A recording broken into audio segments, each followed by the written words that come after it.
Hey guys, hope things are great with you. Welcome to another episode. I'm going to talk to you about the D20 chart. What is it all about? And also the individual houses which comes to it.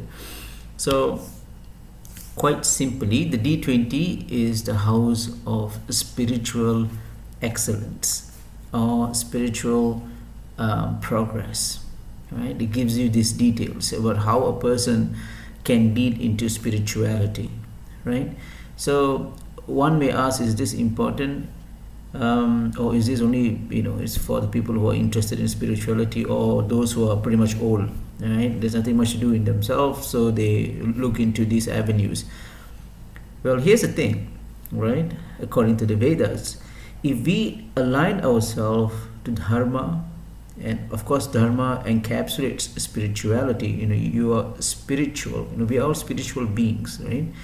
So if we align ourselves, regardless of a student or you're working or you're middle age or old age, doesn't matter where you are, but if you align yourself to the spiritual path, then our life will become so much peaceful.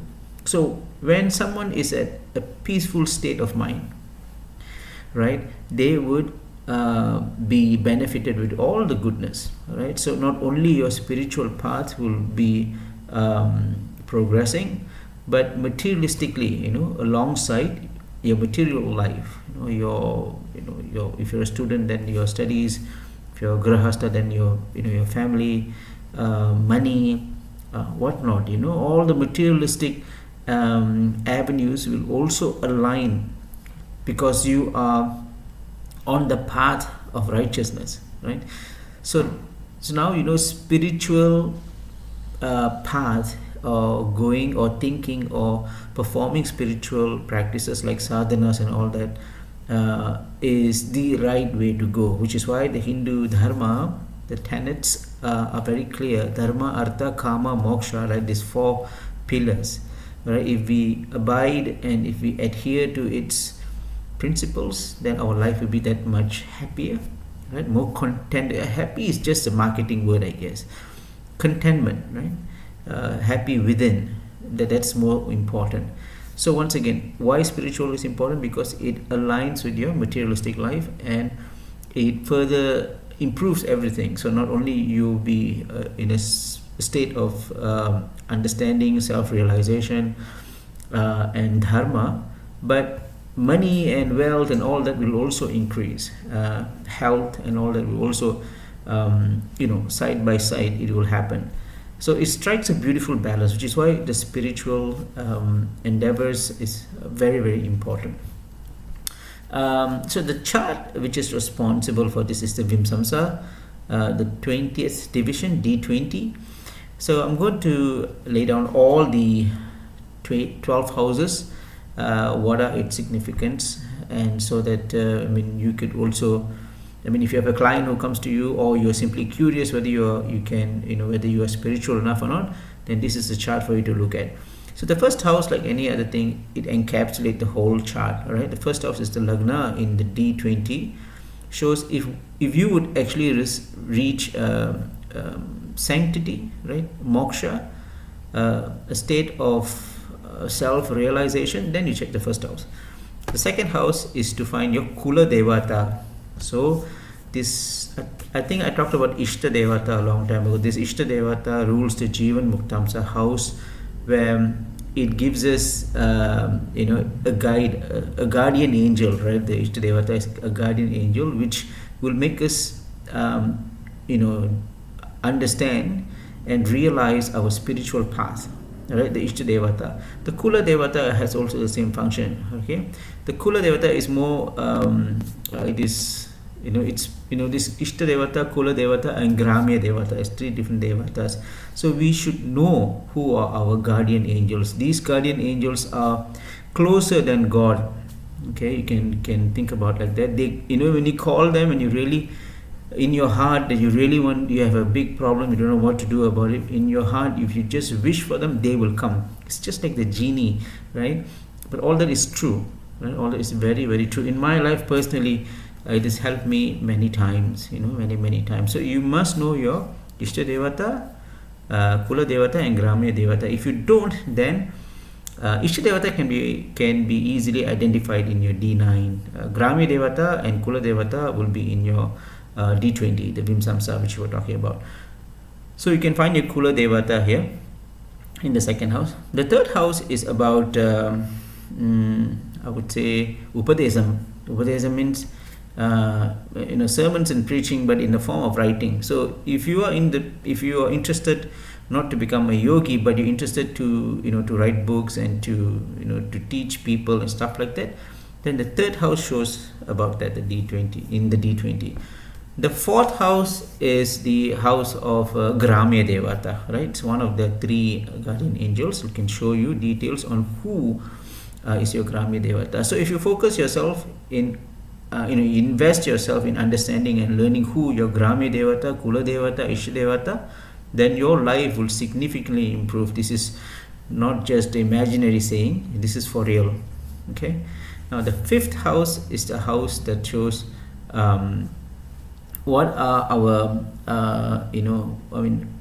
are we destined to be in the spiritual path or not to begin with. For some people, they spend years and years in gurukulams and in learning centers and all that to understand spiritual. They change their diet, they change their everything, but then they may not achieve it. It never happens for them. So the fifth tells us that what are the things that is there anything pending? Are we supposed to be sort of enlightened? It can be seen in the fifth house. The sixth house is the house of weaknesses, right? Just like any other sixth house, it shows how weak we are. Sometimes we know this is what we are supposed to do, spiritual sadhanas. We need to understand certain scriptures. We need to go on a particular diet. All these things we understand. We need to keep our body fit. We need to have yoga. We need to have our mind also fit. So all these things we know, but we don't take any initiative. We are weak. So the sixth house will show you what are the weakness and what you must do about it. The seventh, like any other house, is the communion of your soul with another person, with another being. Okay, the karmic connection with another soul. So the seventh shows kirtanam, like when you preach and sermon, just like the third. The third is more of a writing books and stuff, but the seventh is actually communicating with people, right? Giving preaching and sermons and whatnot. Giving people spiritual knowledge. All right. The eighth is transformation, right? Transformation. Do you actually take things for serious? Yes, you have studied. Yes, you have gone through the tutelage of your guru and all that's fine. But are you ready to take the next step? So that is the eighth house, the transformation house. The ninth is the house of gurus. Whether you seek anything to do with your gurus, whether can you be a guru, or whether would you meet your guru, or where would your guru be, or what are the things you can expect from a guru, your guru's personality, whether you can become a guru, and all these things is in the ninth house, right? The 10th house the 10th is very interesting actually. The 10th, excuse me. Sorry, where was I? Yeah, the 10th. The 10th is dhyanam. The ability to experience God. Can some people? That's the ultimate thing for many people, right? Can I experience God? Of course, we all know God is within, right? It's inside of us. Can we experience God? The 10th house will show. Some people can say that I've even seen God. All these things happens during certain meditative state of mind, right? So the 10th house gives us assurance for that. The 11th is what are the things which we are doing wrong. Okay, what are the things that we should, like the 6th house shows our weaknesses. That's a different thing. We know, but we are not doing anything about it. The 11th shows what are the things that we are supposed to stay away from. Pretty much vice activities, or whatnot, adultery and whatnot, all the things that we should not be doing, particularly to oneself. So the house that he resides and the sign and the nakshatra in that 11th will show us exactly what not to go with or to do, which will hinder our progress spiritual. The 12 is straightforward, whether one will attain salvation or not, mukti. Okay, whether it will show whether one is deemed to be in a salvation. So these are the, let me see if I didn't miss anything. No, I think that's about it. Vimsamsa pretty much shows that all the spiritual growth that one is going through. So I hope this is beneficial. If you think anyone else out there who may benefit, please share, and please subscribe for the new visitors. If you are interested for consultation, the details is in the description section. And thanks guys, take care, bye bye.